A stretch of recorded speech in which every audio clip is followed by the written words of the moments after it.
नमस्ते दोस्तों, आज हम ले चलते हैं एक ऐसे पवित्र सफर पर जो दिल को छू जाए। श्री विष्णु का मत्स्य अवतार। हर अवतार की अपनी महिमा है जो हमें सत्य और भक्ति का मार्ग दिखाती है। आज हम शुरू करते हैं पहले अवतार से, मत्स्य। इस पवित्र कथा को अंत तक देखना ताकि तुम्हें भगवान विष्णु की अनंत कृपा का पूरा आनंद मिले।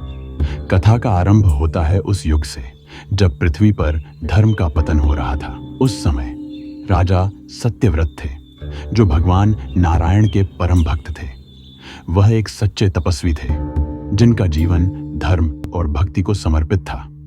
उनकी तपस्या इतनी गहरी थी कि स्वयं भगवान उनके सामने प्रकट होने को आतुर थे। एक दिन सत्यव्रत कृतमाला नदी के शांत तट पर तपस्या कर रहे थे। नदी का जल सूर्य की किरणों में चमक रहा था और चारों ओर शांति का साम्राज्य था।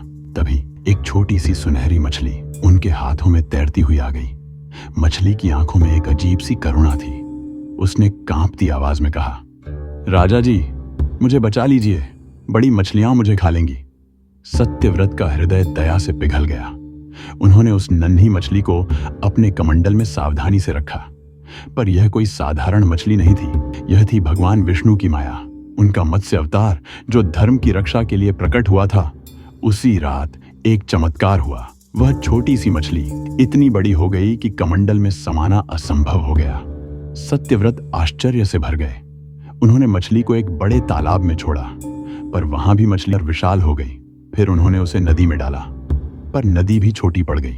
अंत में सत्यव्रत ने मछली को समुद्र में छोड़ा, पर वह मछली इतनी विशाल हो गई कि समुद्र भी उसके सामने छोटा लगने लगा। उसका सुनहरा रूप सूर्य की तरह चमक रहा था और उसकी आंखों में दैवीय तेज झलक रहा था। सत्यव्रत के मन में प्रकाश हुआ और वे समझ गए, ये तो स्वयं श्री विष्णु का मत्स्य अवतार है। सत्यव्रत ने हाथ जोड़कर प्रणाम किया और विनम्रता से पूछा, हे प्रभु, आप कौन हैं? मत्स्य ने गंभीर स्वर में जवाब दिया, सत्यव्रत, मैं श्री विष्णु हूं। मैंने यह मत्स्य रूप धारण किया है ताकि धर्म और वेदों की रक्षा कर सकूं। सुनो, 7 दिन बाद एक महाप्रलय आएगा, सारी पृथ्वी जल में डूब जाएगी। मैं तुझे, ऋषियों और वेदों को बचाऊंगा। सत्यव्रत की आंखों में भक्ति का सागर उमड़ पड़ा। उन्होंने भगवान की आज्ञा को शिरोधार्य किया। मत्स्य ने आदेश दिया, एक विशाल नाव बनाओ और उसमें 7 ऋषियों, सभी जीव जंतु और औषधियों को एकत्र करो। यह नाव धर्म का प्रतीक होगी जो प्रलय के जल से बचेगी। सत्यव्रत ने तुरंत कार्य शुरू किया। उन्होंने 7 महान ऋषियों को बुलाया और सभी प्रजातियों के जीव जंतु और औषधियों को नाव में स्थान दिया। नाव इतनी विशाल थी कि वह सृष्टि के सभी रंगों को समेटे हुए थी। सत्यव्रत ने भगवान के इस वचन को धर्म की रक्षा का संकल्प माना और पूरे समर्पण के साथ तैयारी की। जब 7वां दिन आया, आकाश में काले बादल छा गए, बिजलियां गरजने लगी और वर्षा ऐसी हुई कि पृथ्वी डूबने लगी। लहरें पहाड़ों को भी निगल रही थीं। यह था महाप्रलय का भयंकर रूप। पर उस अंधेरे में एक सुनहरा प्रकाश चमका। मत्स्य अपने विशाल दैवीय रूप में प्रकट हुए।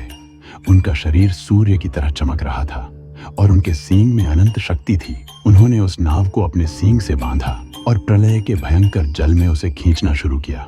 लहरें नाव को हिलाने की कोशिश करती, पर मत्स्य की शक्ति के सामने वे नतमस्तक थीं। सत्यव्रत और 7 ऋषि नाव में बैठे भगवान का नाम जप रहे थे। सभी जीव जंतु सुरक्षित थे और नाव धर्म के प्रतीक के रूप में जल पर तैर रही थी।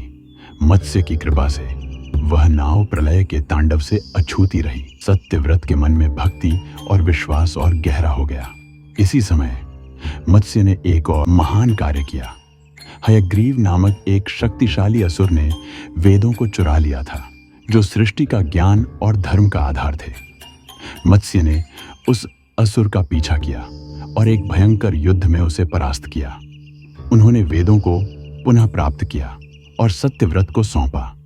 यह केवल वेदों की रक्षा नहीं थी, बल्कि सृष्टि के ज्ञान और धर्म की पुनर्स्थापना थी।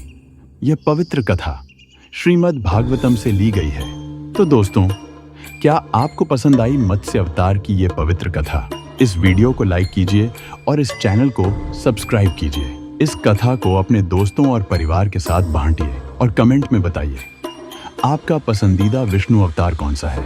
आइए भगवान की लीलाओं को और जानें और भक्ति के इस सफर को एक साथ आगे बढ़ाएं। अगली वीडियो जल्द आएगी। जय श्री कृष्ण।